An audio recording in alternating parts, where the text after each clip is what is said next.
अध्याय 841 steel knight king beast soul. प्रतीक्षालय के अंदर हान सेन निश्चिंत दिख रहे थे। डोंगलिन ने उनकी रणनीति का बहुत अच्छी तरह से आकलन किया था और उनका पेंगोलिन वाकई बहुत शक्तिशाली प्राणी था। उनकी बस एक ही गलती थी कि उन्होंने गलत प्रतिद्वंद्वी चुन लिया था। अगर उन्होंने औपचारिक रूप से बिजनेस पर बात की होती तो हान सेन उनके पक्ष में एक शो आयोजित करने, उनके नए पालतू जानवरों की गोली उत्पाद की बिक्री और प्रसिद्धि बढ़ाने के विचार का विरोध नहीं करते। बदले में अपनी जेब भरने के लिए पैसे मिलने से दोनों को फायदा होता। लेकिन डोंगलिन गंदा खेल खेल रहा था और उन्होंने हान सेन को अपने जाल में फंसाने की कोशिश की। जवाब में हान सेन भी गंदा और क्रूर खेल खेलने वाला था। हान सेन ने नन्ही परी को बुलाने के बाद उसे तुरंत स्टेडियम में लड़ने के लिए नहीं भेजा, बल्कि उसने एक राक्षस आत्मा को बुलाया। हान सेन के सामने एक हरे रंग की छाया प्रकट हुई, एक प्रेत पशु आत्मा। ये प्रेत जैसी दिखने वाली राक्षस आत्मा उस छोटी परी के शरीर में प्रवेश कर गई और उस पर कब्जा कर लिया। नन्ही परी के शरीर में ज्यादा बदलाव नहीं आया, सिवाय इसके कि उसकी आंखों में अब हरे रंग की लौ चमक रही थी। हान सेन ने स्टील नाइट किंग को हराने के बाद इस जानवर की आत्मा प्राप्त की थी और यह एक मानव पालतू जानवर की आत्मा थी। किसी भी अन्य सुपर पालतू कवच की तरह इसका इस्तेमाल सिर्फ पालतू जानवर ही कर सकते थे। ये कवच सिर्फ मानव जैसे पालतू जानवरों के लिए ही था। हान सेन को जब ये पहली बार मिला तो उसने इसे एक काला क्रिस्टल खिलाया। समय के साथ ये धीरे धीरे एक उन्मत्त सुपर जानवर आत्मा में विकसित हो गया। शायद क्यूई परिवार बदकिस्मत था, या शायद सफ़ेद हिरण के भाग्य ने हान सेन को पहले ही वरदान दे दिया था, लेकिन जानवर की आत्मा का विकास अभी एक रात पहले ही समाप्त हुआ था। अब चूंकि इसने छोटी परी को अपने वश में कर लिया था और उसे स्टील नाइट राजा से बफ्स प्राप्त हो गए थे, तो उसकी शक्ति में बड़ी मात्रा में वृद्धि हो गई थी। कि शियुवेन, तुमने इस बारे में बात न करने का फैसला किया और अब तुम्हें इसके परिणाम भुगतने होंगे, हान सेन ने खुद से जोर से कहा और फिर उसने नन्हे फरिश्ते को स्टेडियम में आने को कहा। पेंगोलिन वहां पहले से ही इंतजार कर रहा था। हान सेन की थोड़ी देर की देरी से लोग बातें करने लगे। क्या हान सेन ने हार मान ली? बिल्कुल नहीं, इसका मतलब है कि सब कुछ क्यूई परिवार के पक्ष में ही होगा। यदि वह हार नहीं मानता और पेंगोलिन द्वारा नष्ट कर दिया जाता है तो क्या हालात और भी बदतर नहीं हो जाएंगे? मुझे उम्मीद है कि वह हार नहीं मानेगा। अगर वह गोली विज्ञापन के अनुसार काम करती है तो सुपर प्राणियों से लड़ना काफी आसान हो जाएगा। लोग आपस में चर्चा कर रहे थे कि अचानक एक खूबसूरत परी प्रकट हुई।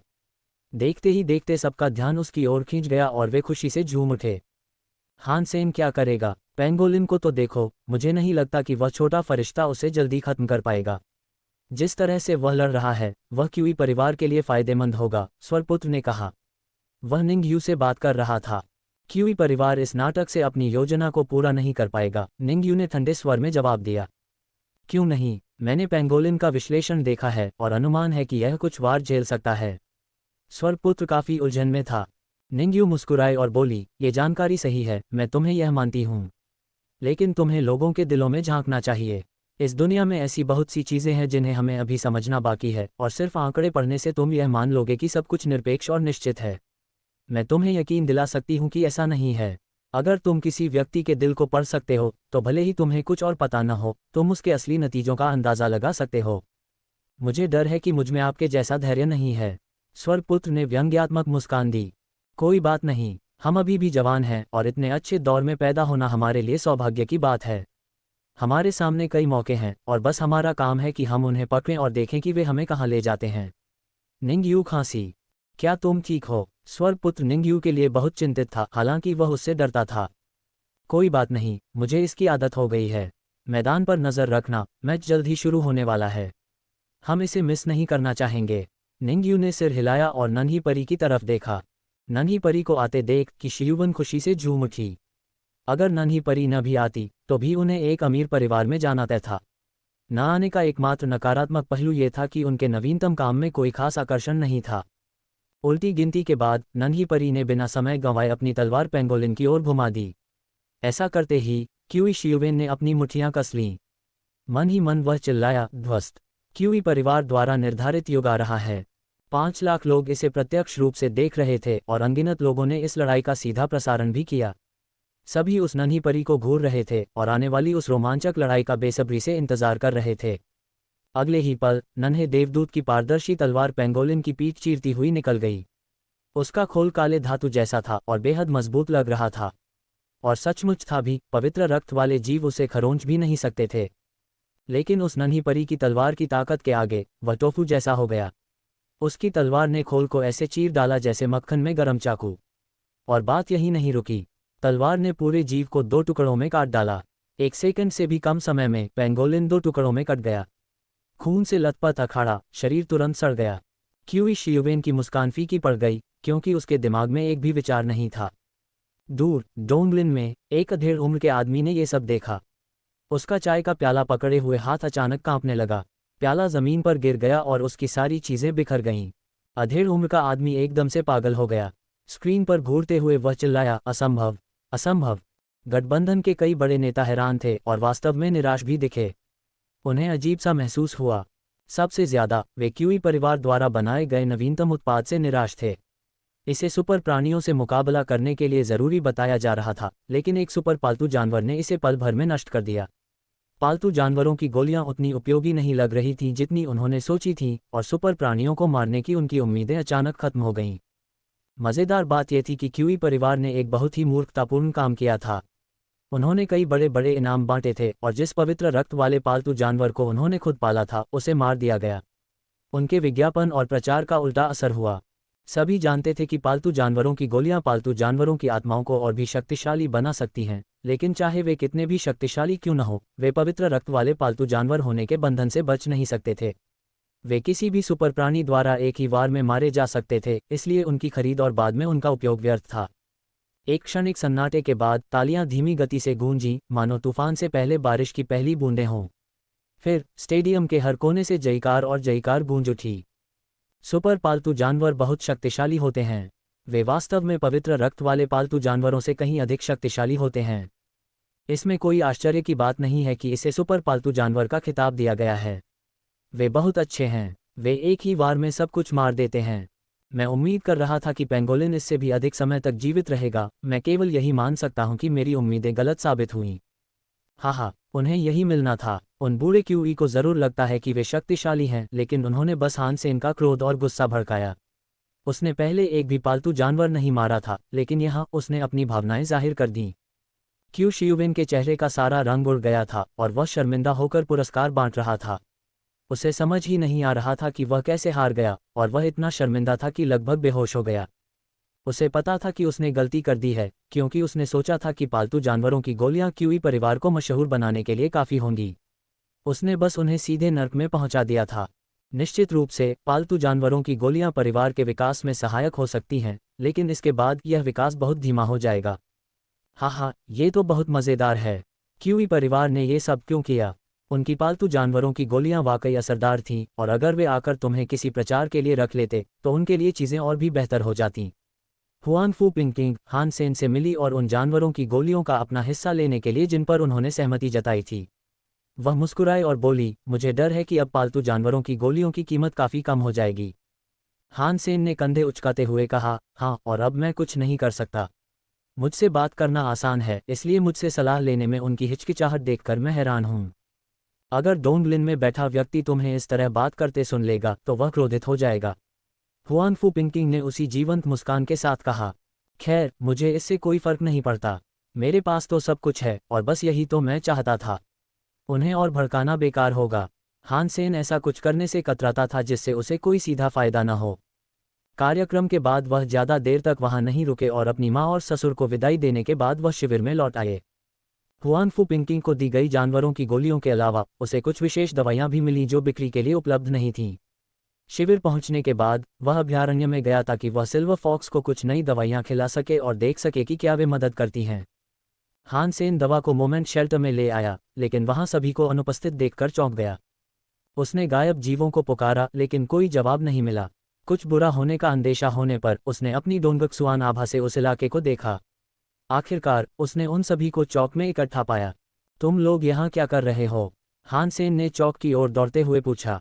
उसने देखा कि मोमेंट क्वीन, सिल्वर फॉक्स और बाकी लोग चौक के बीच में कुछ देख रहे थे। यहाँ एक पेड़ उग रहा है, मोमेंट क्वीन ने हानसेन को एक अजीब, मोहित स्वर में बताया। पेड़ के बढ़ने में ऐसी क्या खास बात है?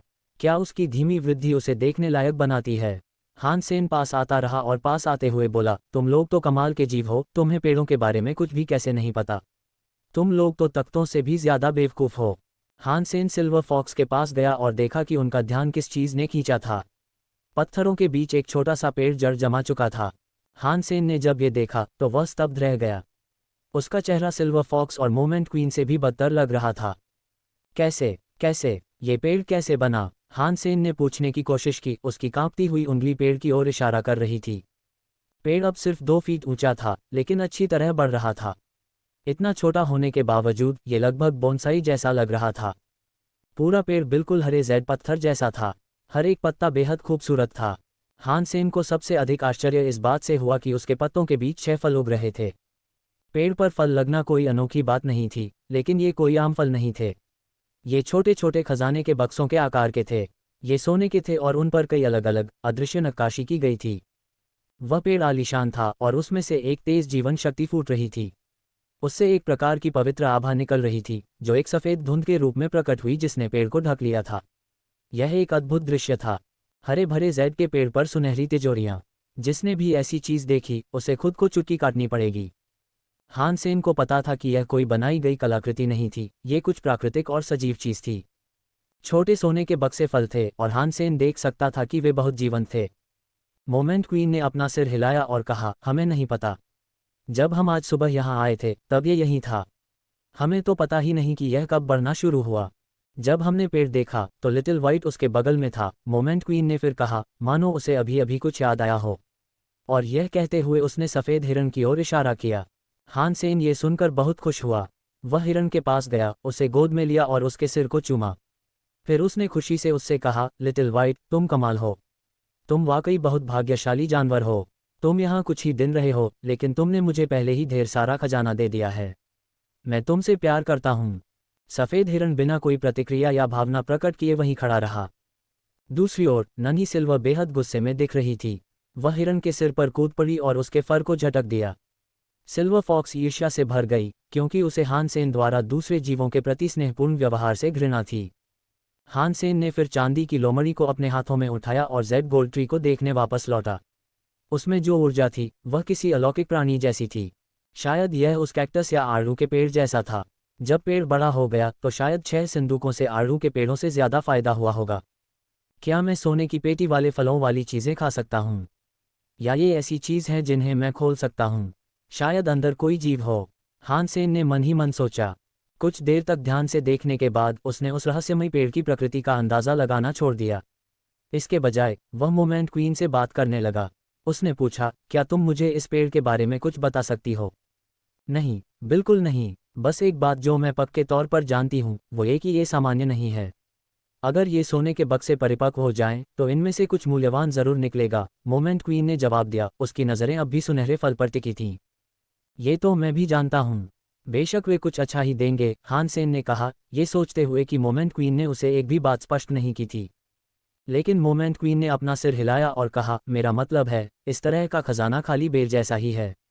और तो और, ये कई महाप्राणियों का ध्यान अपनी ओर खींचेगा। मुझे यकीन नहीं है कि हम इसे रख पाएंगे। हम शैतान रक्त राजा को नहीं हरा सकते, और अगर वह महाप्राणियों की अपनी सेना लेकर हमला करने भी आया तो मुझे नहीं लगता कि हम ऐसी घेराबंदी झेल पाएंगे। हान सेन स्तब्ध रह गया। अपनी खुशी के बीच उसने इस संभावना के बारे में सोचा ही नहीं था। मोमेंट क्वीन की यह बात सुनकर उसे विश्वास हो गया कि उसने जो संभावना प्रस्तावित की थी वह काफ़ी यथार्थवादी थी। यह एक बड़ी समस्या होगी, है न? लेकिन अगर यह पेड़ मेरे किसी आश्रय में उगा है तो कोई भी इस बात से इनकार नहीं कर सकता कि यह हान का है। मैं दूसरों को घुसपैठ करने और मेरी हक की चीज़ चुराने की इजाज़त नहीं दे सकता, हान सेन ने स्पष्ट लालच के साथ कहा। हमारे पास जो शक्ति है उसके हिसाब से मुझे ऐसा नहीं लगता। मैं कहूंगी कि तुम गलत हो। उसी क्षण रानी ने हान सेन की लालच से भरी उम्मीदों की धधकती आग पर ठंडे पानी की बाल्टी उंडेल दी। अच्छा, तुम अपने छोटे दिमाग को परेशान मत करो। मेरे पास एक आइडिया है। बताओ, सोने के बक्से के फल कब तक पकेंगे? हान सेन ने पूछा जैसे ही उसने एक बार फिर बक्सों की तरफ देखा। मोमेंट क्वीन ने कहा, इसकी वर्तमान वृद्धि दर और पैटर्न को देखते हुए मेरा अनुमान है कि इसमें 2 से 3 महीने और लगेंगे।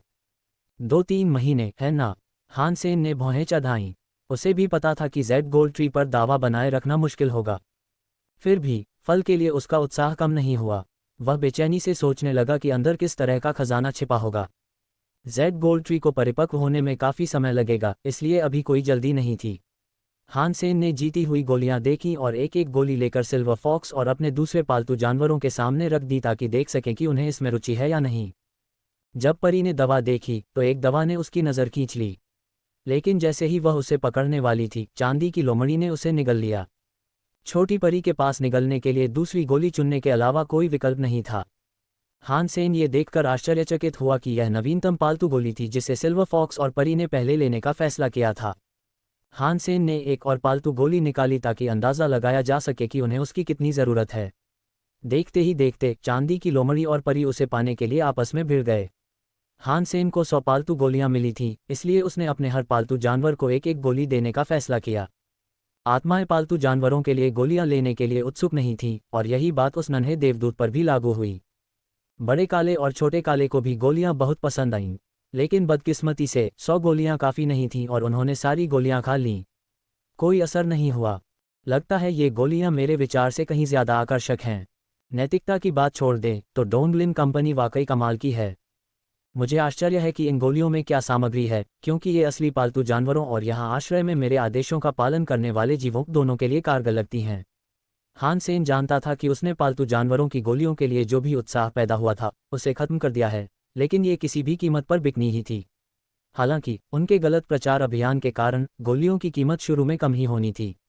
भविष्य में जब ज़्यादा से ज़्यादा लोगों को इस दवा की प्रभावशीलता का एहसास होगा तो ये कीमत बढ़ ही जाएगी। लगता है जब तक हालात ठीक हैं मुझे कुछ पालतू जानवरों की गोलियां जमा कर लेनी चाहिए। फिर हान सेन ने सोचा कि वह कैसे कम से कम दाम में ढेर सारी पालतू जानवरों की गोलियां खरीद सकता है। अपने पालतू जानवरों को खिलाने के लिए उन्हें खरीदना फ़ायदेमंद होगा। हान सेन ने एलायंस का दौरा करने की तैयारी की, ये पता लगाने की कोशिश की कि वह बड़ी संख्या में उन्हें कहाँ से खरीद सकता है। लेकिन जब हान सेन वहाँ पहुँचे तो उन्हें चौंकाने वाली खबर मिली। एंजेल जीन ने द्वितीय भगवान के अभयारण्य में एक सुपर प्राणी को मार डाला था और एक जीवन जीनोसार प्राप्त किया था। उन्होंने अपना उच्च स्तरीय एंजल जीन फ्लूइड भी बेचना शुरू कर दिया। जिन इवॉल्वर्स का फिटनेस स्तर 100 से ज़्यादा था वे इसका इस्तेमाल 2 घंटे तक चलने वाली अस्थायी ताकत पाने के लिए कर सकते थे। इसके बाद कमजोरी आने की समस्या भी बताई गई, लेकिन कोई स्थायी नुकसान नहीं हुआ और पर्याप्त आराम के बाद उपयोगकर्ता बिल्कुल ठीक हो जाते थे।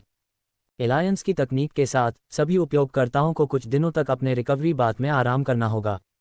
अगर उपयोगकर्ता ने अपना पहला जीन लॉक पहले ही खोल लिया है तो उसकी फिटनेस उस स्तर तक बढ़ जाएगी जो लगभग किसी दिव्य प्राणी के बराबर होगी। वे अविश्वसनीय रूप से शक्तिशाली हो जाएंगे और उनका प्रभाव बहुत लंबे समय तक रहेगा। एंजल जीन ने इस द्रव का उपयोग एक सुपर प्राणी को मारने के लिए किया और ऐसा करने के बाद उन्होंने अपने उत्पाद की प्रभावशीलता की वकालत करने के लिए लाइफ जीनो एसेंस को एक प्रचारक वस्तु के रूप में इस्तेमाल किया। फिलहाल जब बात इवॉल्वर्स की ज़रूरतों की आती है तो एंजल जीन नंबर 1 था। उनका जूस पार करने वालों के लिए भी काम कर सकता था, हालांकि यह उतना प्रभावी नहीं था। एंजल जीन फ्लूइड की घोषणा ने पूरे एलायंस को हिलाकर रख दिया और इसने निश्चित रूप से मानवता के लिए एक नए युग की शुरुआत की। बिक्री जोरदार तरीके से शुरू हुई और इसने जल्द ही एलायंस में एंजल जीन को एक जाना पहचाना नाम बना दिया।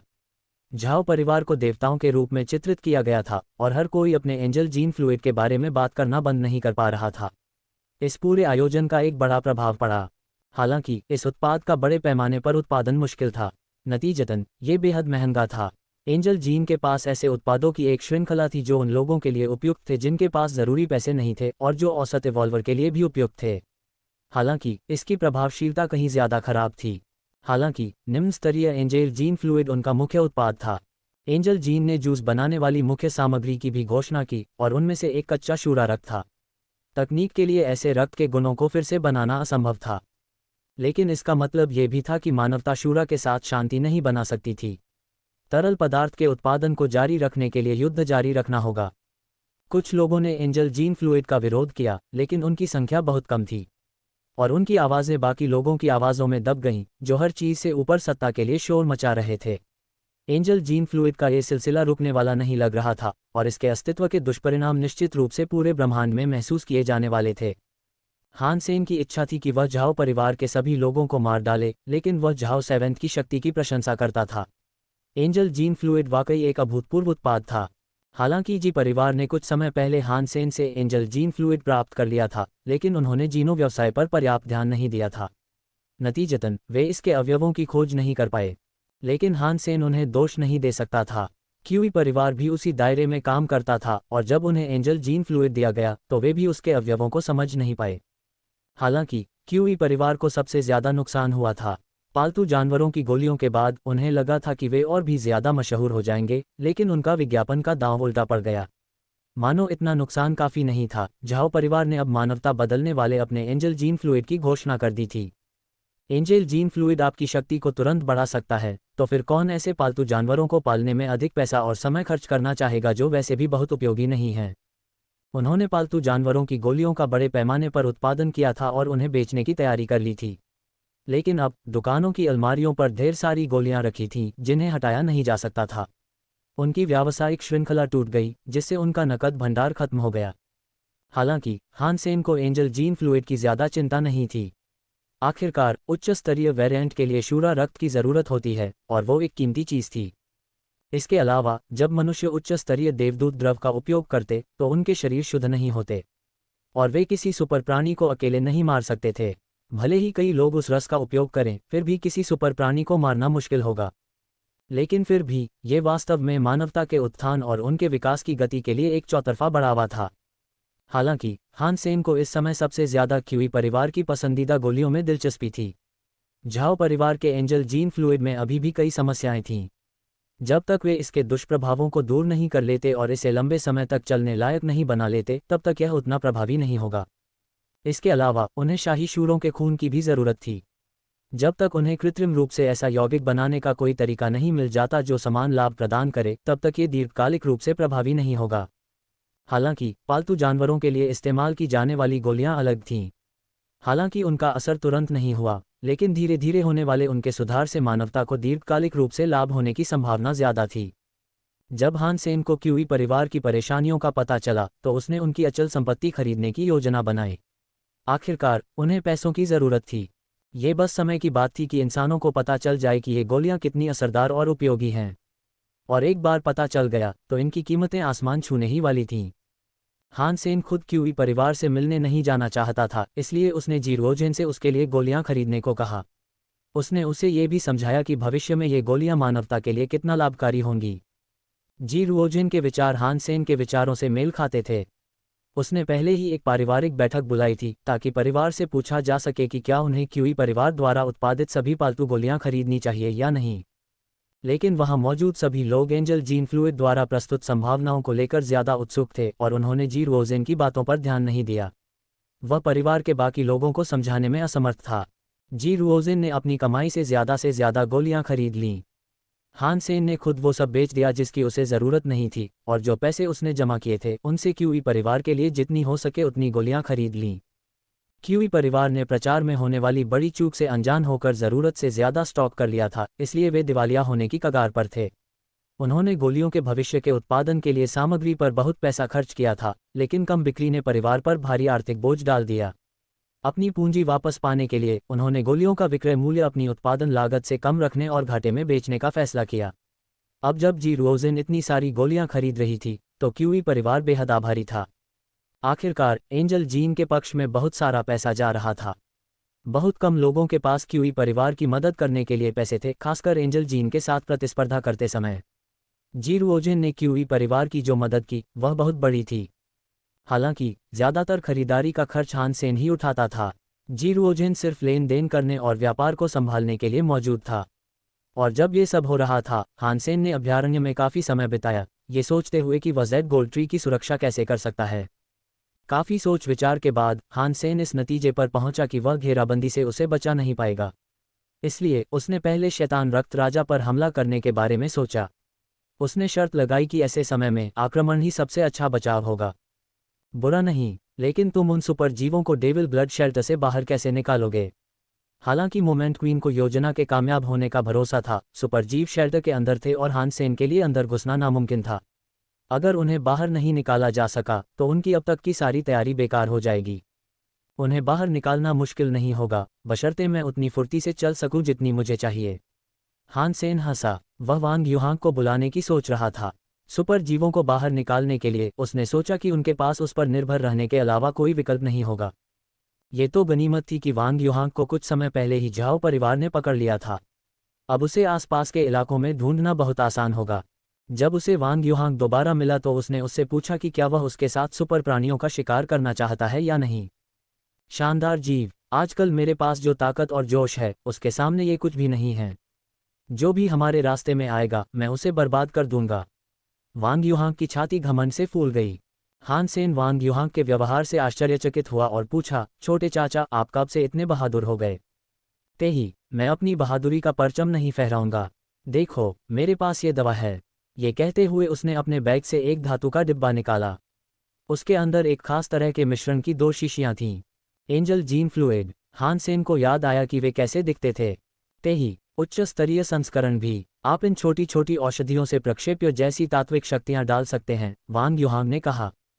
तुम्हें ये कहाँ से मिले?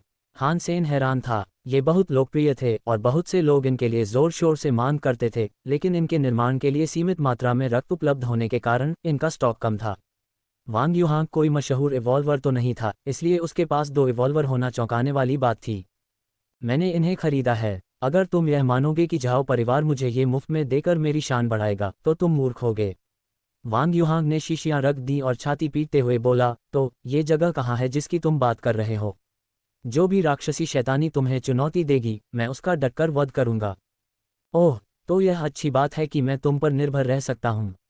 हान सेन मुस्कुराया। वांग युहांग इस समय बहुत आश्वस्त था, इसलिए उसे डेविल ब्लड शेल्टर में लाने का ये बिल्कुल सही समय था। अगर कोई और दिन होता तो वह शायद आने से मना कर देता। वहाँ वाकई बहुत सारे महाप्राण प्राणी रहते थे और उसकी बदकिस्मती से वहाँ आने से कई मुसीबतें खड़ी हो जातीं। एंजल जीन फ्लूइड ने न केवल उसके साहस को बढ़ाया, बल्कि जब वे वहाँ राक्षसों से लड़ेंगे तो इस जूझ से उसकी जान भी बच सकती है। वे दोनों उत्तर की ओर शैतान रक्ताश्रय की ओर चल पड़े। वांग युहांग का आत्मविश्वास अभी भी डगमगाया नहीं था और वह स्पष्ट रूप से एंजल जीन द्रव के स्वामित्व से प्राप्त सुख सुविधाओं में दृढ़ था। हान सेन बस यही उम्मीद कर रहा था कि उसका अहंकार उस पर हावी न हो। जब बात सुपर जीवों से लड़ने की आती तो उसे अब भी नष्ट किया जा सकता था।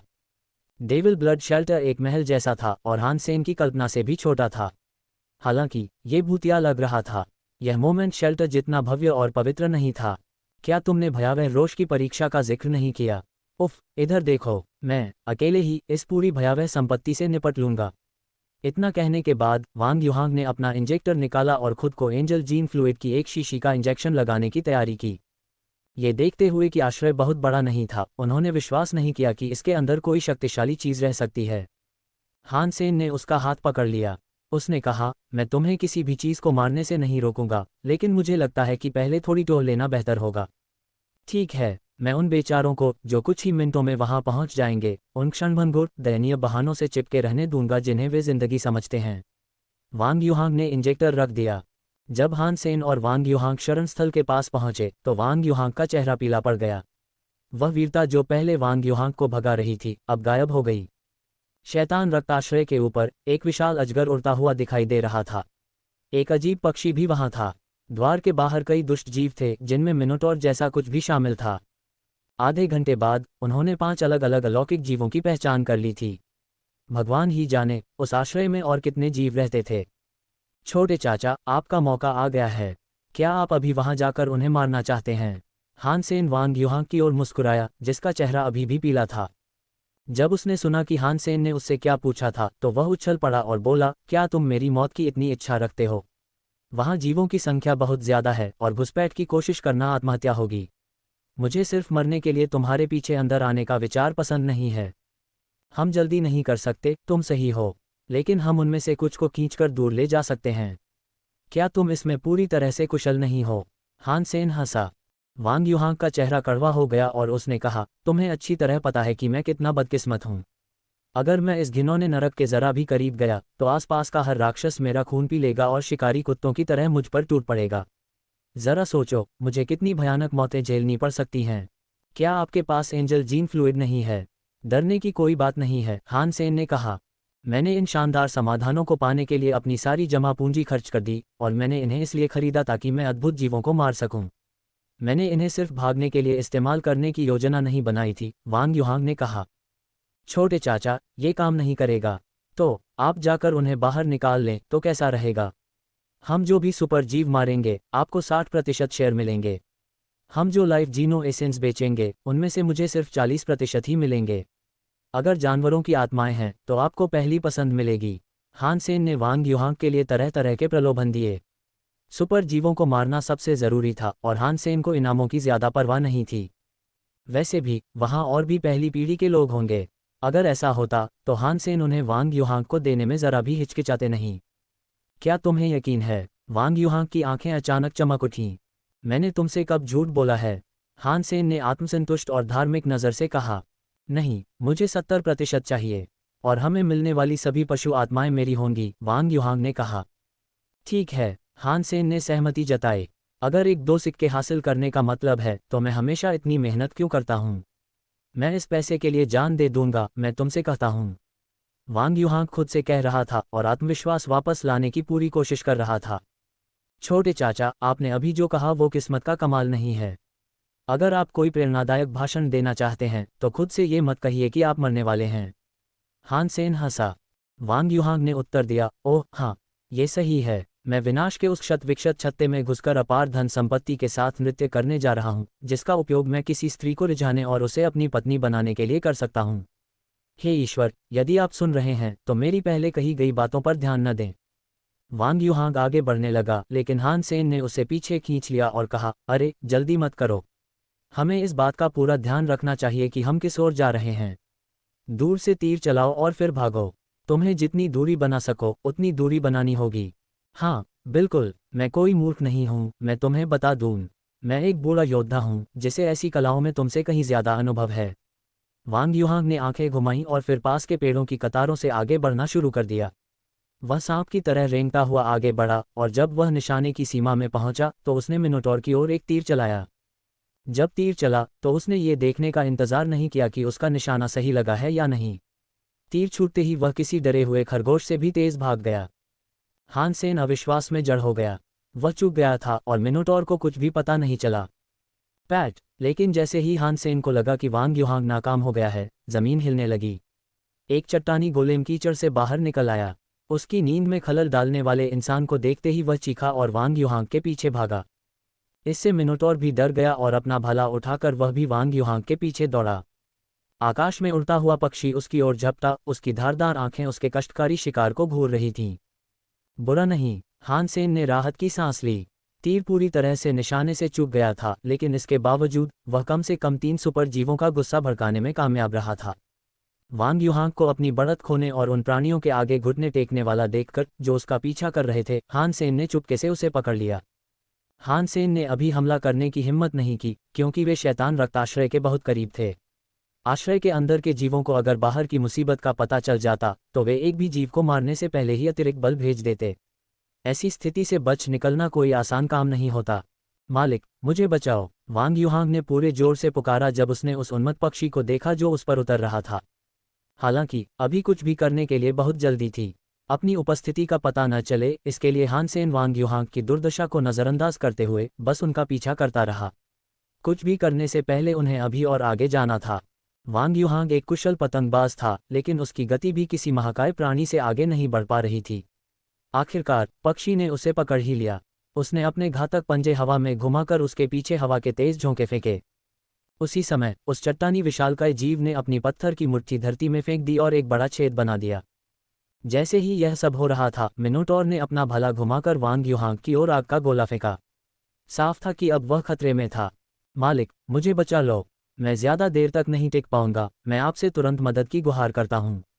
ये पूरी घटना आपके ही विकृत दिमाग की एक पागलपन भरी तरकीब थी। आपने मुझे इसमें फंसाया। आह, वांग युहांग दयनीय स्वर में चिल्लाया। तेज हवाओं ने उसके हाथ को चीर डाला, जिससे खून की एक भयानक धारा बह निकली। आग के गोले ने उसके कपड़ों में आग लगा दी, जिससे वह जल उठा। आग और खून के बीच 3 महाप्राण उसका पीछा कर रहे थे, और अब पहले से कहीं ज्यादा वह सचमुच खतरे में था।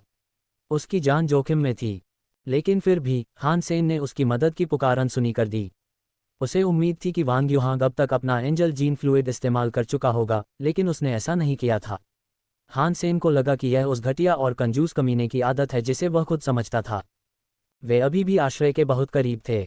अब हमला करने से उसकी घुसपैठ की योजना नाकाम हो जाती, और चूंकि वांग युहांग अभी भी जिंदा था और ठीक से चीख चिल्ला सकता था, इसलिए उसने उसे कुछ देर और पीछा करने दिया। जब वांग युहांग ने देखा कि हान सेन उसकी मदद की गुहार को अनसुना कर रहा है तो उसे अपने खतरे का एहसास हुआ। उसे एहसास हुआ कि वह जहाँ है वहीं मर सकता है। बड़े अफसोस के साथ उसे पता था कि उसे क्या करना है।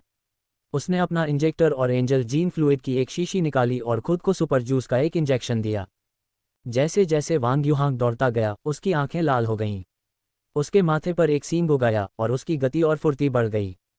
वह अभी भी 3 महाप्राणियों के क्रूर पीछा में था, लेकिन कम से कम अब उसे कोई कष्ट नहीं हो रहा था। उनके प्रकोप से आसानी से बचकर वह बहुत जल्दी जंगल की आड़ में पहुंच गया।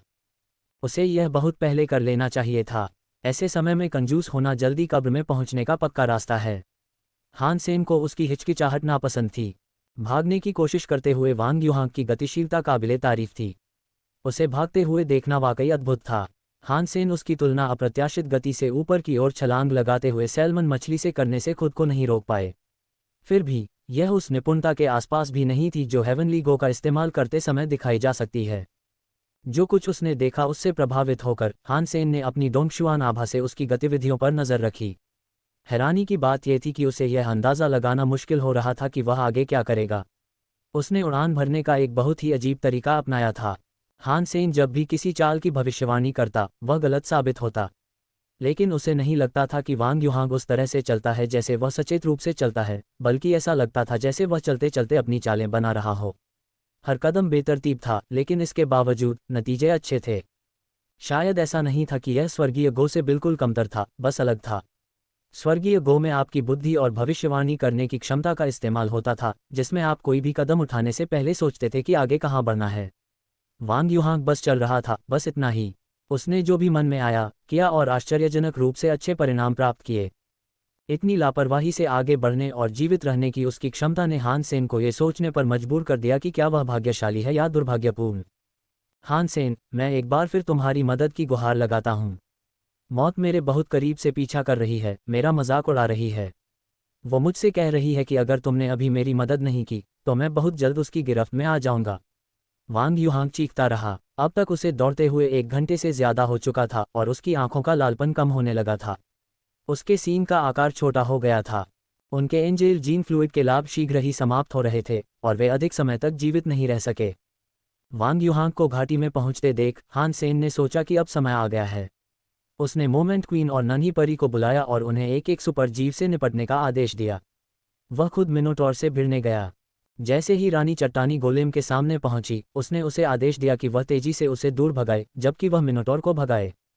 हान सेन अब भी अपनी नन्ही परी पर सबसे ज्यादा निर्भर था। उस पर स्टील नाइट किंग का कब्जा था, जिससे वह आम सुपर प्राणी से ज्यादा ताकतवर हो गई थी। इससे अब वह उसके लिए ज्यादा विश्वसनीय भी हो गई थी। अपनी शक्ति से वह आसानी से उस वायु तत्व पक्षी को मार सकती थी। और जैसा कि आशंका थी, उस नन्ही परी ने हान सेन को निराश नहीं किया। कुछ ही पलों की लड़ाई में उसने पक्षी की पीठ पर कई घाव और जख्म कर दिए। पक्षी अपने नए दुश्मन से जूझ रहा था और आसमान में ढीले पंखों और खून का बवंडर उठ रहा था। वह बहुत जल्द मारा जाएगा। अजीब पक्षी आसमान की ओर कांव कांव कर रहा था, मानो पास के आश्रय स्थल को एसओएस सिग्नल भेज रहा हो। और जब उसने ऐसा किया तो हान सेन की आंखें जानलेवा लग रही थीं। उसका फ्लेमिंग रेक स्पाइक मिनोटॉर के भाले से टकराया, मानो आग के 2 गीजर आपस में टकरा रहे हों। हान सेन 2 कदम पीछे हट गया, हालांकि मिनोटॉर जितना मजबूत नहीं था। सिल्वर फॉक्स, जो हान सेन के कंधे पर बैठी थी, ने अचानक अपना मुंह खोला और मिनोटॉर पर बिजली गिरा दी। धमाका। मिनोटॉर ने हान सेन पर जो बढ़त हासिल की थी वह तुरंत गायब हो गई। मिनोटॉर आगे कोई और हमला करने में असमर्थ था, इसलिए सिल्वर फॉक्स ने मिनोटॉर पर बिजली का एक अपरिहार्य बोल्ट गिराकर अपने मालिक को बचा लिया।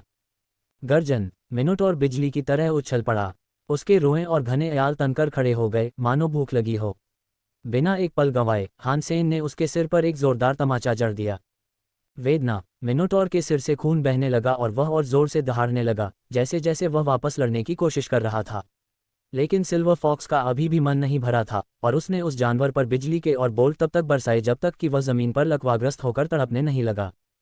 सिल्वर फॉक्स जो खास चांदी की बिजली गिरा रहा था उससे कोई खास नुकसान तो नहीं हुआ, लेकिन दुश्मनों को पनघु बनाने में ये कारगर जरूर थी। मिनोटॉर बिल्कुल भी हिल नहीं पा रहा था और हान सेन ने फिर से मौके का फायदा उठाकर राक्षस के सिर पर वार कर दिया। मारो मारो मारो। सिल्वर फॉक्स के साथ हान सेन को खुद को बचाने की जरा भी जरूरत नहीं पड़ी। उसने फ्लेमिंग रेक स्पाइक को मिनोटॉर पर पागलों की तरह झपट्टा मारा, मानो वो कोई पंचिंग बैग हो। उसका खून बुरी तरह बहने लगा और वो बस बेबस होकर चीख ही सकता था। हालांकि मिनोटॉर का शरीर मजबूत था। हालांकि वह खून निकालने में कामयाब रहा था, लेकिन वह उस जीव को मारने के लिए काफ़ी नहीं था। एक दर्जन वार करने के बाद भी उसे पता था कि उसे और भी बहुत कुछ सहना होगा। लेकिन फिर शैतान रक्त आश्रय से कई जीवन शक्तियां उभरने लगीं। छोटे चाचा, अभी जाओ, मैं ब्लैक पीक पर तुमसे मिलूंगा, हान सेन ने वांग युहांग को चिल्लाकर कहा। उसे डर था कि अगर एंजल जीन फ्लूइड का असर खत्म हो गया तो वह आदमी इतना कमज़ोर हो जाएगा कि दौड़ भी नहीं पाएगा। बिना किसी हिचकिचाहट के वांग युहांग भाग गया। जैसे ही वांग युहांग भागा, हान सेन ने अपने फ्लेमिंग रेक स्पाइक से मिनोटॉर को बार बार हराया। यह एक क्रूर दृश्य था, क्योंकि तड़पते हुए मिनोटॉर का मुलायम टीला खून से लथपथ था। जैसे ही यह सब हो रहा था, नन्ही परी ने उस अजीबोगरीब वायु तत्व वाले पक्षी को 2 टुकड़ों में काट डाला। फिर वह नीचे झपटी और मिनोटॉर का सिर उसके धड़ से अलग कर दिया। सुपर प्राणी विंडहॉक मारा गया। कोई पशु आत्मा प्राप्त नहीं हुई। इस प्राणी का मांस अखाद्य है, लेकिन आप इसका जीवन जीनोसार प्राप्त कर सकते हैं। इसके जीवन जीनोसार का उपभोग करके आप 0 से 10 सुपर जीनो अंक यादृच्छिक रूप से प्राप्त कर सकते हैं। सुपर प्राणी फ्लेमिंग मिनोटॉर मारा गया। कोई पशु आत्मा प्राप्त नहीं हुई। इस प्राणी का मांस अखाद्य है, लेकिन आप इसका जीवन जीनोसार प्राप्त कर सकते हैं। इसके जीवन जीनोसार का उपभोग करके 0 से 10 सुपर जीनो अंक यादृच्छिक रूप से प्राप्त करें। दोनों घोषणाएं एक दूसरे से जुड़ी हुई थीं। हान सेन जानता था कि वे पहली पीढ़ी के सुपर जीव हैं, इसलिए उसे नतीजों पर ज्यादा हैरानी नहीं हुई। उसने जल्दी से दोनों लाइफ जीनो एसेंस इकट्ठा किए और भाग गया। शैतान रक्त आश्रय से आने वाली डरावनी उपस्थितियां अब दूर नहीं थीं। ये जानते हुए कि वह गोलेम से नहीं निपट सकता, वह पहाड़ों की ओर भागते हुए गायब हो गया। अब डरावनी उपस्थितियां वहां पहुंच गई थीं जहां 2 महाप्राण गिरे थे। वे चीख पड़े, हान सेन को पकड़ पाने में असमर्थ। अंततः हान सेन ब्लैक पीक पर पहुंचे और वांग युहांग से मिले। लड़ाई कैसी रही? क्या तुम्हें जानवरों जैसी आत्माएं मिलीं? वांग युहांग उत्साह से दौड़कर पूछने लगा। वह अपने लिए एक सुपर जानवर जैसी आत्मा बहुत चाहता था। मुझे सिर्फ ये 2 लाइफ जीनो एसेंस ही मिले हैं, इसलिए आप इन्हें ले सकते हैं। यह जवाब पाकर वांग युहांग मिश्रित भावनाओं से भर गया। उसे मनचाही जानवर आत्मा तो नहीं मिली थी, लेकिन उसे एक नहीं बल्कि 2 लाइफ जीनो एसेंस मिले। दुखी मत होइए छोटे चाचा, जब आप ठीक हो जाएंगे तो हम फिर कोशिश कर सकते हैं। जानवरों की आत्माएं देर सवेर प्रकट हो ही जाती हैं। आपको कब तक आराम करना होगा? हान सेन ने वांग युहांग की ओर देखते हुए कहा। मुझे कम से कम 6 दिन लगेंगे। वांग युहांग ने अपने कमजोर शरीर की ओर देखा और व्यंग्यात्मक मुस्कान दी। एंजल जीन फ्लूइड के दुष्प्रभावों के कारण वह मुश्किल से खड़ा हो पा रहा था। हालांकि अपनी कंजूसी की वजह से अब उसकी हालत थोड़ी ज्यादा खराब हो गई थी। उसे कई चोटें और खरोंचें लगी थीं और उस तरल पदार्थ के इस्तेमाल से पहले ही उसे काफ़ी नुकसान पहुंच चुका था।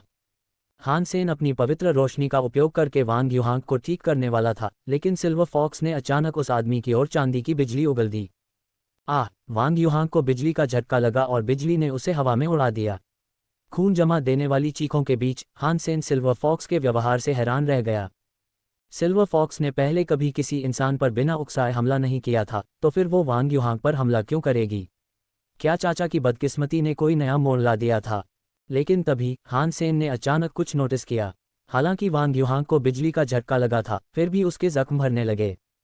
जब से सिल्वर फॉक्स ने उस पारदर्शी छोटी मछली को खाया है, उसकी बिजली का व्यवहार अलग सा लग रहा था।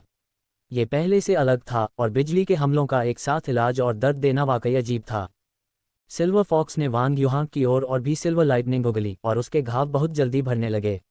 लेकिन उसे बिजली से झुलसते, दर्द से कराहते, तड़पते और चीखते देखना एक ऐसा भयावह दृश्य था जिसने हान सेन की रीढ़ में सिहरन पैदा कर दी। हान सेन ने सोचा कि भविष्य में वह अपनी पवित्र लाइट पर ही टिका रहेगा और सिल्वर फॉक्स को परेशान नहीं करेगा। पैट, जब सिल्वर फॉक्स ने बिजली गिराना बंद कर दिया तो वांग युहांग जमीन पर गिर पड़ा, मानो कोई ढेर हो। वह उछलकर खड़ा हो गया और सिल्वर फॉक्स पर हमला करने के लिए उसकी तरफ दौड़ने लगा और चिल्लाने लगा, अरे जानवर, मर गया। वांग युहांग की आंखों में आंसू थे, मानो उसे अपमानित किया गया हो। चांदी की बिजली से जो दर्द हुआ होगा वह था रहा होगा। वांग युहांग का चेहरा देखकर हान सेन ने फैसला किया कि बेहतर होगा कि वह सिल्वर फॉक्स को उसे फिर से ठीक करने की अनुमति न दे। सिल्वर फॉक्स की ओर दौड़ते हुए उस छोटे जीव ने वांग युहांग को चौंका देने के लिए सिल्वर बिजली की एक और किरण छोड़ी। उसका शरीर तड़प उठा और धुआं निकलने लगा। उसके बालों के गुच्छे झुलसकर जमीन पर गिर पड़े। उसकी त्वचा काली पड़ गई। ये बिजली का झटका अलग था। ये पूरी तरह विनाशकारी था और इसमें सुधार की जरा भी उम्मीद नहीं थी। बिजली का झटका लगने के बाद वांग युहांग कोयले की तरह झुलस गया। उसके सिर से धुआं उठ रहा था, फिर भी सिल्वर फॉक्स नहीं रुका। उसने और भी बिजली के बोल्ट उगले। इस बार वांग युहांग का शरीर अपने मूल रंग में लौटने लगा, मानो वह ठीक हो रहा हो। जैसे ही वह ठीक हुआ, वांग युहांग पर और भी विनाशकारी बिजली गिरी, और फिर उसकी त्वचा झुलसी हुई लकड़ी जैसी हो गई। उसे एक और उपचारात्मक बिजली ने ठीक कर दिया। हान सेन को समझ नहीं आ रहा था कि क्या सोचे। वह लगभग डर गया था, और जो कुछ हो रहा था उसे देखते हुए उसने मन ही मन कसम खाई कि वह कभी भी सिल्वर फॉक्स के साथ बुरा व्यवहार नहीं करेगा और न ही उसका गुस्सा भड़काएगा। लोमड़ी मालिक, मैं गलत था, कृपया मेरी इस गलती को माफ कर दीजिए। वांग युहांग दर्द से कराहते हुए ये तनावपूर्ण शब्द बोल रहा था। बार बार बिजली के झटके लगने से उसकी चीखें निकल रही थीं, लेकिन उसके मुंह से बस यही शब्द निकल पाए। उसने बेतहाशा सिल्वर फॉक्स के सामने झुकने की कोशिश की। सिल्वर फॉक्स ने शान से अपना सिर उठाया और फिर हान सेन के कंधों पर वापस कूद गई। ऐसा लग रहा था जैसे उसने वांग युहांग के अचानक अपमान को माफ कर दिया हो। हालांकि वांग युहांग ने कसम खाई थी कि वह सिल्वर फॉक्स को खत्म करने के लिए कुछ भी करेगा। एक दिन वह उस छोटे जीव को खत्म कर देगा। और जैसे जैसे यह इच्छा उसके दिल में घर करती गई, उसका बाहरी रूप सिल्वर फॉक्स को बस एक प्यारी सी मुस्कान देता रहा, मानो किसी औरत की मुस्कान हो। सिल्वर फॉक्स की उपचार शक्ति निश्चित रूप से हान सेन के सामने आए अन्य प्राणियों से अलग थी, और उसे आश्चर्य हुआ कि वांग युहांग के विद्युतीकृत होने के बाद वह अब अपनी कमजोर एंजल जीन द्रव अवस्था से बाहर आ गया था। वह हमेशा की तरह ऊर्जावान हो गया था। वे रात भर साथ साथ इंतजार करते रहे और अगले दिन वे डेविल ब्लड शेल्टर लौट आए। लेकिन इस बार वे दूसरी तरफ से पहुंचे और भी ज्यादा महाप्राण जीवों को बाहर निकालने का सही मौका ढूंढ रहे थे। वांग युहांग के पास एंजल जीन फ्लूइड की सिर्फ एक शीशी बची थी, इसलिए उसे इसका इस्तेमाल बहुत कम करना था। इसलिए हान सेन ने इस बार ज्यादा सावधानी से रास्ता चुना और सिर्फ एक या दो शक्तिशाली सुपर जीवों को आकर्षित करने का लक्ष्य रखा। इस बीच वांग युहांग काफी दूर किनारे पर खड़ा था, खींचने के लिए तैयार, कहीं उसकी बदकिस्मती हान सेन की सटीकता को बर्बाद न कर दे। छोटे चाचा, कोई उपाय है कि मैं उन्हें कैसे बाहर निकाल सकता हूँ? हान सेन एक चट्टान के पीछे झुक गया और एक प्राणी की ओर इशारा किया जो डेविल ब्लड शेल्टर की प्राचीर पर खड़ा था। हान सेन ने उसे ठीक से देखने के लिए अपने शैतानी आंखों वाले मुखौटे का इस्तेमाल किया। उस सुपर प्राणी में अब तक देखी गई सबसे शक्तिशाली जीवन शक्ति थी, और ये दूसरी पीढ़ी का सुपर प्राणी भी हो सकता था। वह उससे काफी दूर था, लेकिन उसकी हिम्मत नहीं हुई कि वह उसके और करीब जाए। सीमित दूरी के कारण उसका डोंगशुआन आभामंडल बेअसर हो गया था। और आपने उस जानवर को क्यों चुना? गोलेम को क्यों नहीं? वांग युहांग ने भ्रमित भाव से उस सुपर प्राणी को देखते हुए पूछा। वह अद्भुत प्राणी एक चांदी सफेद वानर था। वह 3 मीटर ऊंचा, चांदी जैसे फर वाला जानवर था। उसकी मांसपेशियां उभरी हुई थीं, ब्रश किए हुए स्टील की तरह चमक रही थीं। वह बेहद शक्तिशाली लग रहा था। वैसे उसका शरीर बेढंगा लग रहा था। वह तेजी से चल रहा था, उसकी आंखें चमक रही थीं, और कान अजीब तरह से मुड़े हुए थे, घोंघे जैसे। मुझे लग रहा है कि इससे हमें एक जानवर की आत्मा मिलेगी। हान सेन हंसा। और क्या तुम मुझे समझा सकते हो कि तुम ऐसी बात का अनुमान कैसे लगा सकते हो? वांग युहांग आंखें फाड़े हुए बोला। चांदी का वह बंदर किसी भी नज़र से देखने पर ऐसा नहीं लग रहा था कि उससे कोई जानवर की आत्मा निकलेगी। क्या आपके पास कोई विचार है या नहीं? हान सेन ने पूछा। ब्रूट्स को आकर्षित करने के लिए यह कोई समस्या नहीं होगी। वांग युहांग ने चारों ओर देखा और हाँ में सिर हिलाया। ऐसी स्थिति में मैं इसे आप पर छोड़ता हूँ। हान सेन सिल्वर फॉक्स को साथ लेकर उनके सहयोगात्मक कार्य की तैयारी में चुपचाप चला गया। वांग युहांग ने इस बार तीर नहीं चलाया, बल्कि वह चट्टानों के पीछे से निकला और डेविल ब्लड शेल्टर की ओर चिल्लाया, वहाँ बंदर के बच्चे, इधर। उसकी पुकार ने बहुत ध्यान आकर्षित किया और चांदी बंदर ने उसकी दिशा में देखा। वांग युहांग ने हाथ बढ़ाकर मुट्ठी बांधी। धीरे से उसने अपनी बीच वाली उंगली उठाई। अगले ही पल छाती की धड़कन और एक भयावह दहाड़ सुनाई दी। चांदी का बंदर आसमान की ओर चिल्लाया और अजगर भी उसमें शामिल हो गया। फिर गोलेम भी चिल्लाया। वे सब अपने नए घुसपैठिए पर खून की प्यास से चीख पड़े। और फिर और भी चीखें निकलीं। हाय रे, ये तो हद हो गई। वांग युहांग अपने फैन क्लब में अचानक से लोगों के जुड़ने से हैरान रह गया और बिना समय गंवाए वहां से भाग गया। इस बार भी उसकी कंजूसी कोई मुद्दा नहीं थी, इसलिए उसने तुरंत खुद को एंजल जीन फ्लूइड का इंजेक्शन लगा लिया। हान सेन ने 10 महाप्राण प्राणियों को वांग युहांग का पीछा करते देखा और ये देखकर वह भी चौंक गया। उसकी आंखें अपने भागते हुए साथी को बड़ी बड़ी आंखों से घूर रही थीं, इस बात को लेकर अनिश्चित कि आगे होने वाली लड़ाई में वे दोनों बच पाएंगे या नहीं। हान सेन परछाई में उनके पीछे पीछे गया और 10 जीव वांग युहांग नामक चूहे का पीछा करने पर तुले हुए थे। अगर उसे बचाना जरूरी था तो हान सेन को यकीन नहीं था कि वह इस बार छोटे चाचा के लिए कुछ कर पाएगा। वांग युहांग को भी पता था कि ये बहुत ज्यादा है। एंजल जीन फ्लूइड से मिले वरदानों और बोनस प्रभावों के साथ उसने दौड़ना बंद नहीं किया। और हालांकि उसका शुरुआती फायदा बहुत बड़ा था, फिर भी उसने न तो कुछ किया और न ही कहीं गया। उसकी पूंछ हिली। जब वांग युहांग सचमुच खतरे में होता तो वह चिल्लाता नहीं था। वह जानता था कि ऐसा करना बेकार होगा और उसे पता था कि हान सेन आसपास ही है। फिर भी उसका मानना था कि चिल्लाने से हान सेन का ध्यान भटकेगा और उसे बचाने में देरी होगी। हान सेन कुछ देर तक उनका पीछा करता रहा, लेकिन जल्द ही उसे एहसास हुआ कि सिर्फ पीछा करते रहने से उसे कुछ नहीं मिलेगा। हान सेन के पास वांग युहांग को बचाने का कोई मौका नहीं था और इतने सारे सुपर जीवों से एक साथ निपटने का कोई रास्ता भी नहीं था। लेकिन जब उसने उन्हें भागते हुए देखा तो हान सेन को अचानक एक विचार आया। इतने सारे सुपर जीव भाग गए हैं, आश्रय खाली हो गया होगा। क्या मुझे स्पिरिट स्टोन हथियाने की कोशिश करनी चाहिए? अगर मैं डेविल ब्लड किंग का स्पिरिट स्टोन हथिया लूं तो ये पूरी स्थिति अपने आप सुलझ जाएगी।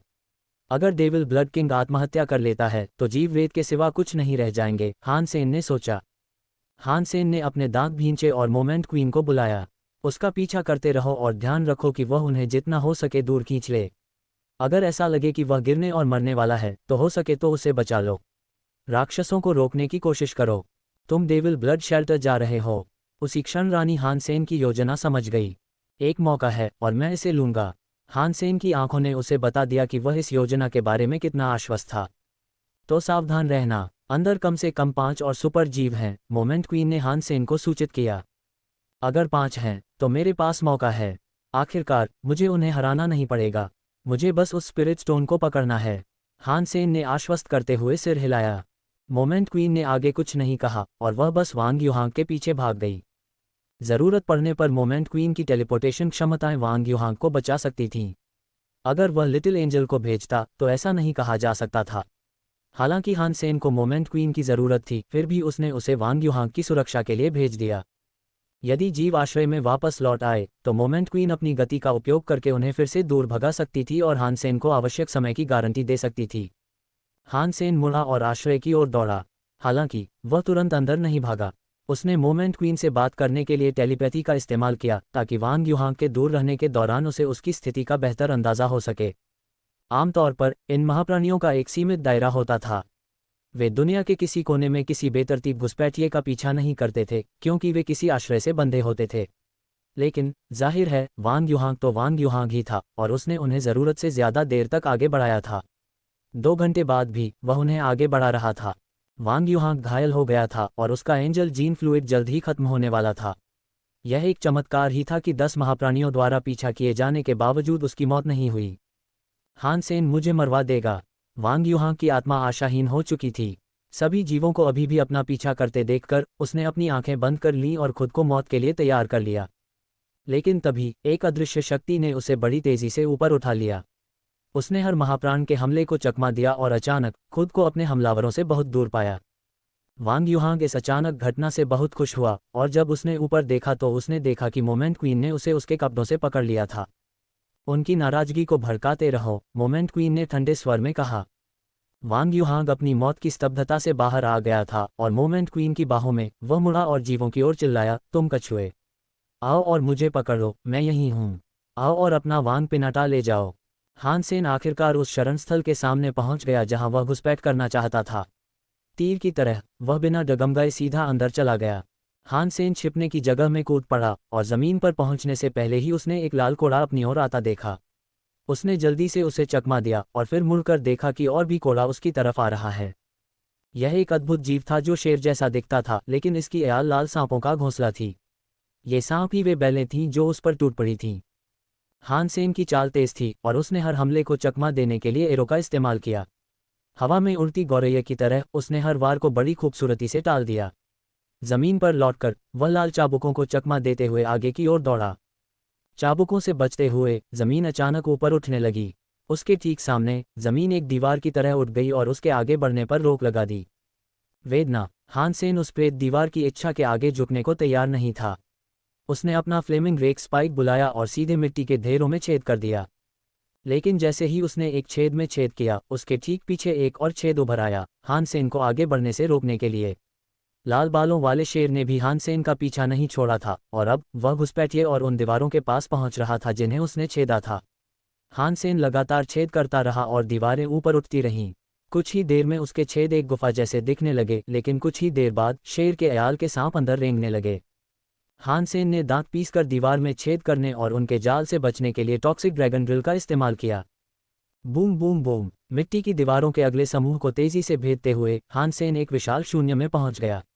कुछ ही देर बाद उसने देखा कि वह एक विशालकाय जानवर के मुंह के अंदर खड़ा था। मुंह में कई नुकीले दांत थे और सड़े हुए खून की गंध आ रही थी। ये किसी नरक के कुत्ते जैसा ही मुंह था और हानसेन को एहसास हुआ कि वह भी अभी किस में फंस गया है। उसने राक्षस के जबड़े को हिलते हुए महसूस किया और मुंह की छत उसे कुचलने के लिए नीचे की ओर आने लगी। हानसेन के लिए भागने के बारे में सोचना भी मुश्किल था, इसलिए उसने अपने रेक स्पाइक को सीधा करके एक खंभे की तरह काम किया। जब राक्षस ने उसे काटा तो उसमें से खून बहने लगा और मुंह बंद न कर पाने के कारण अजीब सी आवाजें निकलने लगीं।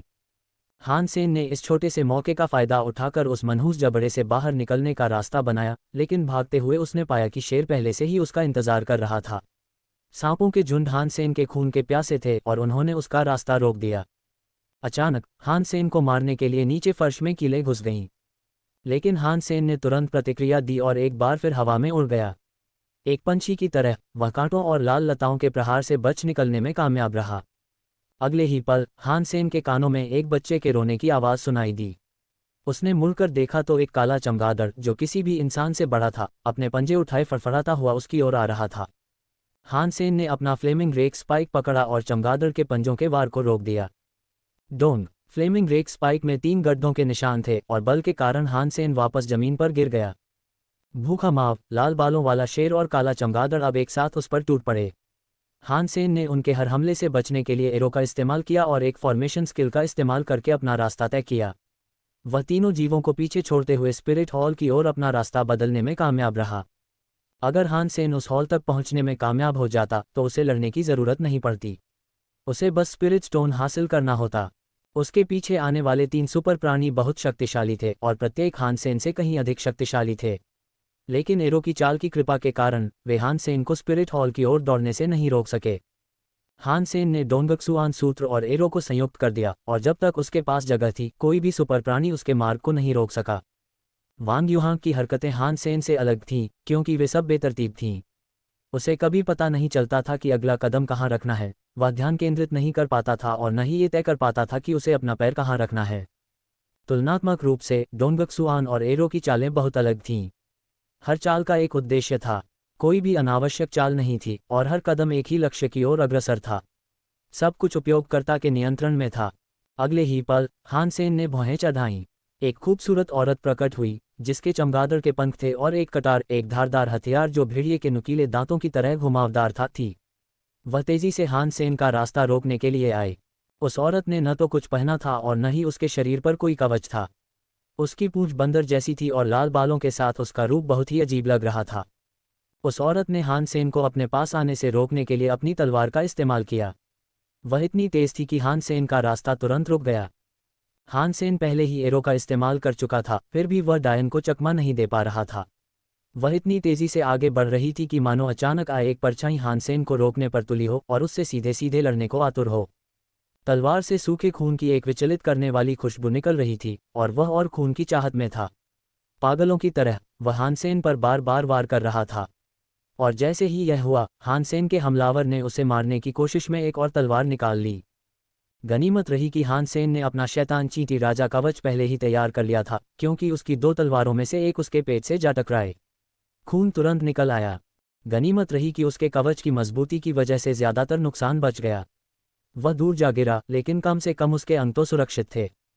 बाकी 3 जीव भी अब उनके साथ आ गए थे। हानसेन के तेज धड़कते दिल ने उसकी किडनी को और भी ज्यादा सक्रिय कर दिया था, जिससे उसे लगातार ऊर्जा मिलती रही। उसके अंदर से एक अजीब सी आवाज़ गूंज रही थी। हालांकि उसका शरीर पागलों की तरह काम कर रहा था, फिर भी उसके हर कदम पर एक साया पड़ रहा था। 4 क्रूर महाप्राणियों के दबाव में वह अब भी आगे बढ़ पा रहा था।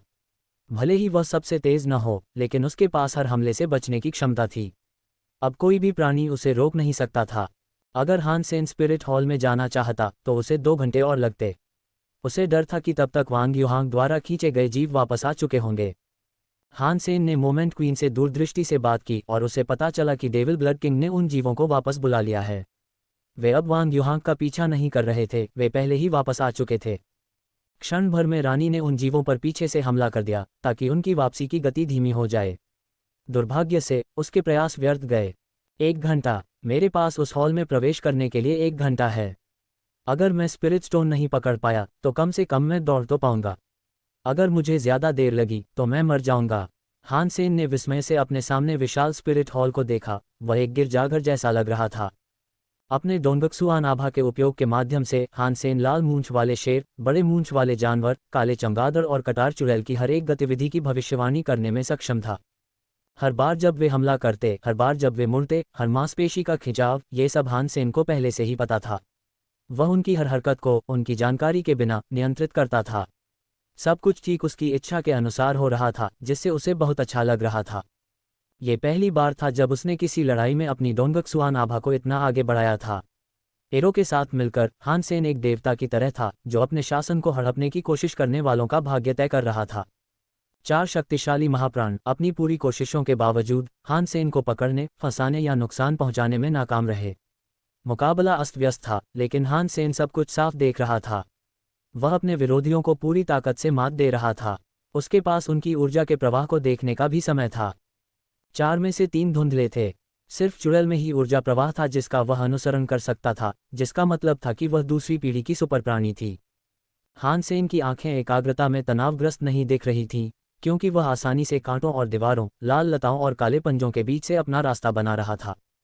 हान सेन ने चुड़ैल को कई बार अपनी छाती पर हल्के से वार करने दिया, लेकिन इस बार अचानक हान सेन चकमा दे गया। एक लाल सांप कटार में उलझ गया और एक काला चमगादड़ सीधे पत्थर की दीवार से टकरा गया। 4 सुपर प्राणियों को एक दूसरे के खिलाफ जाने के लिए धोखा दिया गया था। यही है, लिटिल सिल्वर, इन्हें मार डालो, हान सेन चिल्लाया और फिर लिटिल एंजल को भी बुलाया।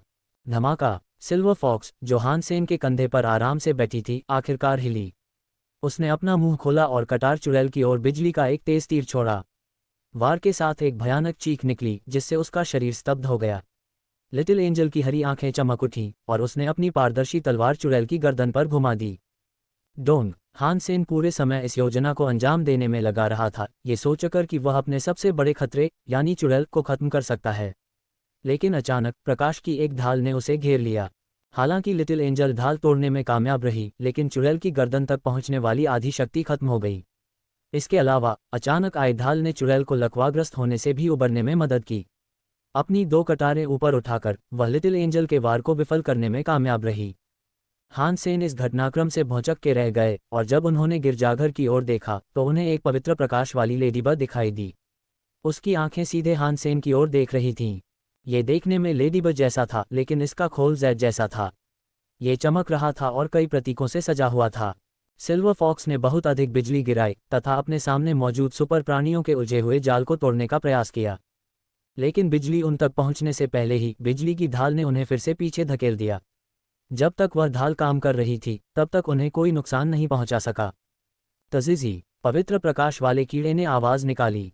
यह उन चारों के लिए एक सुरक्षा कवच बनाने में सक्षम था जो उन्हें किसी भी हमले से बचा सके। लिटिल एंजल ढाल को तोड़ सकता था, लेकिन अंदर के प्राणियों को नुकसान नहीं पहुंचा सकता था। धिक्कार है, ऐसा कोई सुपर जीव कैसे हो सकता है? हान सेन अवाक रह गया। अगर वो परेशान करने वाला जीव न होता तो उसने अब तक उस चुड़ैल को मार डाला होता। उसकी योजना नाकाम हो गई थी। युद्ध से भागकर हान सेन स्पिरिट हॉल की ओर दौड़ पड़ा। उसे चुड़ैल को मारने की उतनी परवाह नहीं थी जितनी स्पिरिट स्टोन को वापस लाने की। लिटिल एंजल और सिल्वर फॉक्स ने कुछ राक्षसों को भगाने और उन्हें हान सेन का पीछा करने से रोकने की पूरी कोशिश की, लेकिन जैसे ही वह स्पिरिट हॉल के पास पहुंचा, हान सेन को एक काली परछाई दिखाई दी। उसके बाद एक ठंडी हवा चली जिससे अचानक उसकी रीढ़ की हड्डी में ठंडक दौड़ गई। उसने अपनी गर्दन को छुआ और उसका हाथ अचानक खून से लथपथ हो गया। उसका कवच फट गया था जिससे उसकी गर्दन का एक हिस्सा दिखाई दे रहा था। अगर उसने कोई प्रतिक्रिया नहीं दी होती तो उसका सिर काट दिया जाता। तुम्हारी हिम्मत है मेरी शरण में आने की? तुम बहादुर और मूर्ख हो, जवान! शैतान रक्त राजा ने काला चोगा पहना हुआ था और उसकी ठंडी लाल आंखें सीधे हान सेन की आत्मा में झांक रही थीं। मैं काफी बहादुर हूँ, हाँ। जब हान सेन ने ये कहा तो उसने स्पिरिट हॉल की ओर अपनी दौड़ फिर से शुरू कर दी। शैतान रक्त राजा की आंखें झपक गईं और उसके बाद उसका शरीर गायब हो गया। कच्चा! हान सेन पहले ही रक्षात्मक मुद्रा में आ चुका था, लेकिन किसी तरह डेविल ब्लड किंग उसके पीछे आ गया और अपने लंबे खंजर जैसे नाखूनों से उसकी पीठ खरोंच दी। ये बहुत नज़दीक था। हान सेन ने बचने की कोशिश की, लेकिन कवच टूट गया और उसकी खून से लथपथ पीठ दिखने लगी। वह इतना पास कैसे आ गया? हान सेन ने भौहें चढ़ाईं। वह इस बात से उलझन में था कि उसका डोंगशुआन आभामंडल उसकी हरकतों को भांप क्यों नहीं पा रहा था, मानो उसमें टेलीपोर्टेशन की बेलगाम क्षमता हो। हान सेन जानता था कि ऐसा होना नामुमकिन है, यहाँ तक कि मोमेंट क्वीन भी टेलीपोर्ट नहीं कर सकती थी। डेविल ब्लड किंग उससे ज़्यादा ताकतवर नहीं हो सकता था, तो फिर वह अचानक इस तरह टेलीपोर्ट कैसे कर पाया? हान सेन को लगने लगा था कि कुछ गड़बड़ है और उसका शरीर सुन्न होने लगा है। शैतान रक्त राजा अब बिना हमला किए ठंडी हंसी हंस रहा था। हान सेन चौंक गया। उसने अपने घाव को छुआ और देखा कि उसका खून काले चिपचिपे गू में बदल गया था। ये बहुत बुरा था। हान सेन पवित्र प्रकाश से खुद को ठीक करने में सक्षम था, लेकिन ऐसा लग रहा था जैसे उसे जहर दिया गया हो। तुम्हें मेरे शैतानी खून ने जहर दे दिया है बेटा। 15 मिनट में तुम्हारा खून पत्थर बन जाएगा। ऐसा होते ही तुम मर जाओगे। शैतानी खून का राजा ठंडी हंसी हंसते हुए बोला, अगर तुम जीना चाहते हो तो अपने सारे सुपर पालतू जानवरों को सौंप दो। उनसे कहो कि मेरी बात माने, मैं तुम्हारी जान बख्श दूंगा। और मुझे अंदाज़ा लगाने दो, क्या मुझे भी तुम्हारी बात माननी होगी? तुम्हारी बात मानूं और मुझे मरना नहीं पड़ेगा? हान सेन ने डरते हुए कहा। हाँ, शैतान रक्त राजा ने ठंडे स्वर में कहा। ठीक है, मैं आपकी बात मानूंगा, लेकिन पहले अपना वादा निभाओ और मुझे अपने शैतानी खून से मुक्त करो। हान सेन ने डरे हुए चेहरे के साथ कहा। मेरा आत्मा चिन्ह स्वीकार करो। मैं स्वीकार करूंगा। शैतान रक्त राजा ने एक बेत निकाली और फिर हान सेन उसके सामने घुटनों के बल बैठ गया। उसने शैतान रक्त राजा को अपनी रत्नजटित बेत से अपने माथे पर निशान लगाने की अनुमति दी। ये दोंगमू ही हत्या की कला में निपुण नहीं था, हान सेन भी था।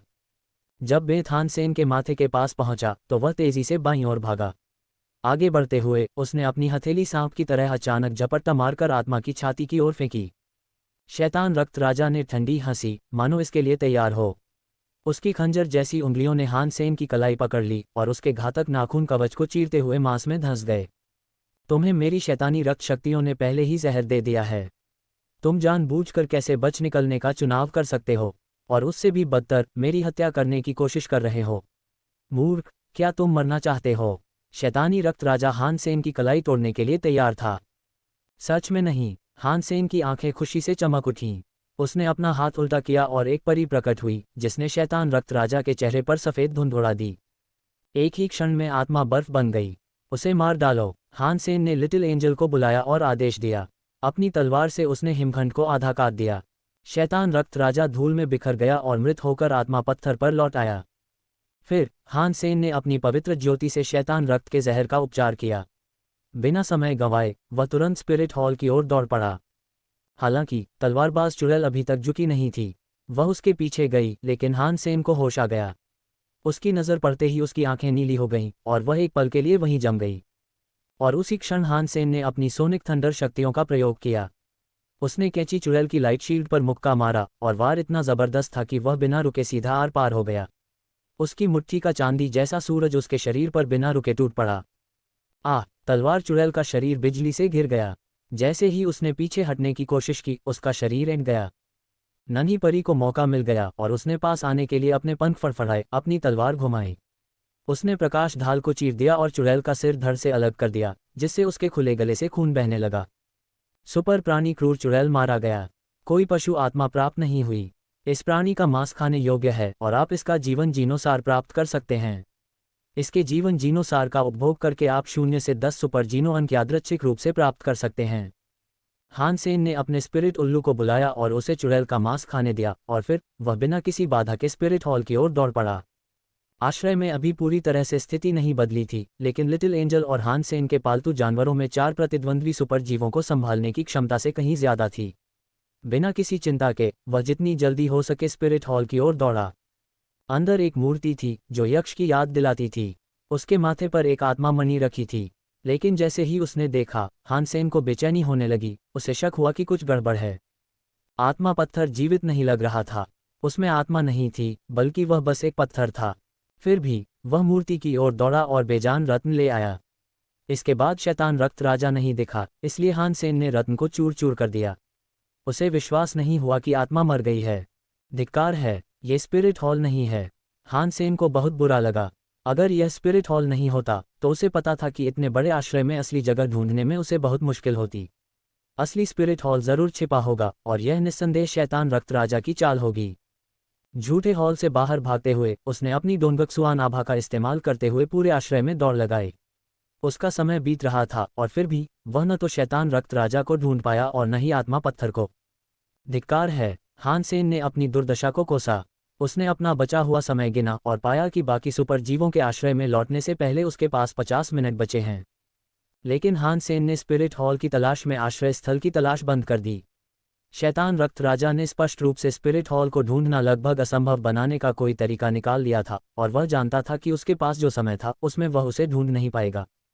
उसने सोचा कि अधिक समय बर्बाद करने के बजाय जितना संभव हो सके उतने सुपर प्राणियों को मारना बेहतर होगा। लाल बालों वाला शेर चांदी की लोमड़ी से लड़ रहा था, काला चमगादड़ नन्हे फरिश्ते से लड़ रहा था और परी ने बड़े जबड़े वाले राक्षस से युद्ध किया। हालांकि हान सेन के पालतू जानवर ज्यादा ताकतवर थे, पवित्र प्रकाश कीट ने अपने साथियों की रक्षा शक्ति को बढ़ाना और बढ़ाना जारी रखा था। इस तरह उन्हें उन महाप्राण प्राणियों को मारने में जितना समय लगना चाहिए था उससे कहीं ज्यादा समय लग रहा था। ये देखकर कि आत्मा उल्लू ने क्रूर चुड़ैल का आधा हिस्सा खा लिया है, हान सेन ने अपनी मृत्यु घंटियां बजाईं और जितना हो सके उतना खून सोखने और पीने का प्रयास किया। नीली घंटी खून के ऊपर मडरा रही थी और निर्वात की तरह खून को चूस रही थी। नीली घंटी फिर लाल हो गई और उसकी सतह पर आरेखीय चिन्ह और नक्काशी चमक उठी।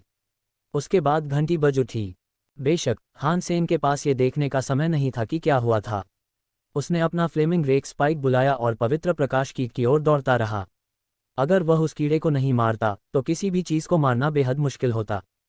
हान सेन को पहले ही यह आभास हो गया था कि पवित्र प्रकाश कीट दूसरी पीढ़ी का सुपर प्राणी है, क्योंकि वह इसके अंदर ऊर्जा प्रवाह को पहचानने में सक्षम था। पवित्र प्रकाश कीट हान सेन को आते देख अपने 4 पैरों से तेजी से भाग गया। हान सेन ये देखकर हैरान रह गया। वह थका हुआ और कमजोर था, इसलिए वह हैरान था कि यह जीव उससे इतना क्यों डर रहा है। पवित्र प्रकाश कीड़ा उससे ऐसे भागा जैसे घबरा रहा हो। अचानक हान सेन को उसकी हालत साफ हो गई। हाँ, वह कीड़ा दूसरे सुपर जीवों को मजबूत बनाता रहता है, लेकिन खुद कभी लड़ाई में शामिल नहीं होता। क्या इसका मतलब यह है कि वह सचमुच कमजोर है? ये सोचकर हान सेन का मूड अच्छा हो गया और तेजी से वह उसका पीछा करने के लिए तेजी से बढ़ा। लेकिन जब हान सेन तेज भागा तो कीड़ा भी तेज दौड़ा और उस सुपर जीव की गति के कारण हान सेन उसे पकड़ नहीं पाया। पवित्र प्रकाश कीट अंततः घूम गया, मानो हान सेन का मजाक उड़ा रहा हो। जब उसने पीछे मुड़कर देखा तो हान सेन ने अपना शैतानी आंखों वाला मुखौटा उतारा। उसकी आंखों में एक नीली रोशनी चमक उठी जिससे कीड़ा भ्रमित हो गया। उसकी हरकत रुक गई और उसकी पवित्र रोशनी मंद पड़ गई। मर जाओ, हान सेन ने उस प्राणी के खोल पर बेलगाम बल से सोनिक थंडर पंच मारा। छत पर बिजली की गड़गड़ाहट हुई जब चांदी की रोशनी वाला एक सूरज कीड़े के अंदर डाला गया। वह चीखा जैसे उसके हर छिद्र से बिजली गिर रही हो। छोटी परी, अभी तक उसे मारा नहीं गया था, इसलिए उसने अपनी पालतू परी को बुलाया और उसे अंतिम हथियार देने के लिए कहा। अपनी तलवार से उसने खोल को भेद दिया। सुपर प्राणी पवित्र लाइट शील्ड बग मारा गया। कोई पशु आत्मा प्राप्त नहीं हुई। इस प्राणी का मांस खाने योग्य है और आप इसका जीवन जीनोसार प्राप्त कर सकते हैं। इसके जीवन जीनोसार का सेवन करने से आपको 0 से 10 सुपर जीनोअन का नियमित रूप से प्राप्त होंगे। फिर से कोई जानवर की आत्मा नहीं। मैं इतना बदकिस्मत क्यों हूँ? हान सेन को वांग युहांग से किया अपना वादा याद आया, जिससे पहली जानवर की आत्मा मिलने वाली थी। अब उसके विचार बदलने लगे थे। मुझे उसे जानवर की आत्मा चुनने का पहला मौका नहीं देना चाहिए था। उसकी बदकिस्मती से वैसे भी आज हमें कोई भी नहीं मिलने वाला।